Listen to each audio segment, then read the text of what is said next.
Règle d'usage d'un drone de loisir. Assurer la sécurité des personnes et des autres aéronefs est de votre responsabilité. 10 principes pour voler en conformité avec la loi. En vertu de l'article L6232-4 du Code des transports, l'utilisation d'un drone dans un cadre non conforme aux règles édictées pour assurer la sécurité est passible d'1 an d'emprisonnement et de 75 000 euros d'amende. Règle numéro 1. Je ne survole pas les personnes. J'utilise mon drone en veillant à ne pas mettre en danger les personnes et les véhicules à proximité. Je ne les survole pas et conserve une distance minimale de sécurité. Je reste bien éloigné de tout rassemblement de personnes. Règle numéro 2. Je fais toujours voler mon drone à une hauteur inférieure à 150 mètres. Je respecte toujours cette hauteur maximale afin de limiter les risques de collision entre mon drone et un aéronef. Dans tous les cas, je n'entreprends pas un vol ou j'interromps un vol en cours si un aéronef se trouve à proximité. Règle numéro 3. Je ne perds jamais mon drone de vue. Je conserve mon drone à une distance telle qu'il reste facilement visible à l'œil nu et je le garde à tout instant dans mon champ de vision. Les vols en immersion, FPV, à l'aide de lunettes de vision synthétique sont uniquement possibles lorsqu'une seconde personne conserve le drone dans son champ de vision et est en mesure à tout instant et aisément de reprendre les commandes du drone. Règle numéro 4. Je ne fais pas voler mon drone au-dessus de l'espace public en agglomération. En agglomération, le survol de mon espace privé avec un drone de petite taille et sans présence de public est toléré sous réserve de respecter une vitesse et une hauteur maximale adaptées à l'environnement immédiat, bâtiments, arbres, et permettant de limiter les risques en cas de perte de contrôle. Je n'utilise en aucun cas mon drone au-dessus de la voie publique. Règle numéro 5. Je n'utilise pas mon drone à proximité des aérodromes.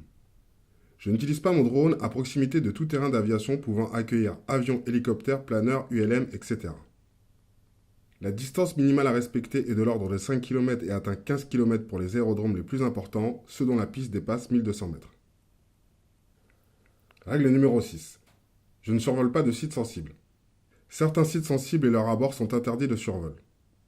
Il s'agit par exemple de centrales nucléaires, de terrains militaires, de monuments historiques ou encore de réserves naturelles et parcs nationaux. Je me renseigne sur l'existence de tels sites avant d'entreprendre un vol. Règle numéro 7. Je n'utilise pas mon drone la nuit. Pour assurer la sécurité des aéronefs volant à basse altitude comme les hélicoptères réalisant des opérations de secours, la réglementation interdit l'utilisation de drones la nuit même s'ils sont équipés de dispositifs lumineux. Règle numéro 8. Je respecte la vie privée des autres. Les personnes autour de moi et de mon drone doivent être informées de ce que je fais, en particulier si mon drone est équipé d'une caméra ou de tout autre capteur. J'informe les personnes présentes, je réponds à leurs questions et je respecte leur droit à la vie privée. Je m'abstiens d'enregistrer des images permettant de reconnaître ou d'identifier les personnes, visage, plaque d'immatriculation, sans leur autorisation. Règle numéro 9. En cas de doute, je me renseigne. Rendez-vous sur le site de la Direction générale de l'aviation civile pour plus d'informations. Les fédérations d'utilisateurs ainsi que la Commission nationale de l'informatique et des libertés sont également des sources d'informations utiles. Règle numéro 10. Je ne diffuse pas mes prises de vue sans l'accord des personnes concernées et je n'en fais pas une utilisation commerciale. Toute diffusion d'images doit faire l'objet d'une autorisation des personnes concernées ou du propriétaire dans le cas de l'espace privé, maison, jardin, etc. et doit respecter la législation en vigueur, notamment la loi du 6 janvier 1978, modifiée dite informatique et liberté.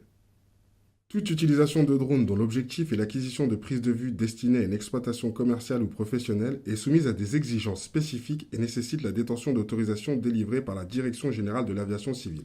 Pour plus d'informations à ce sujet, rendez-vous sur aoadrone.com.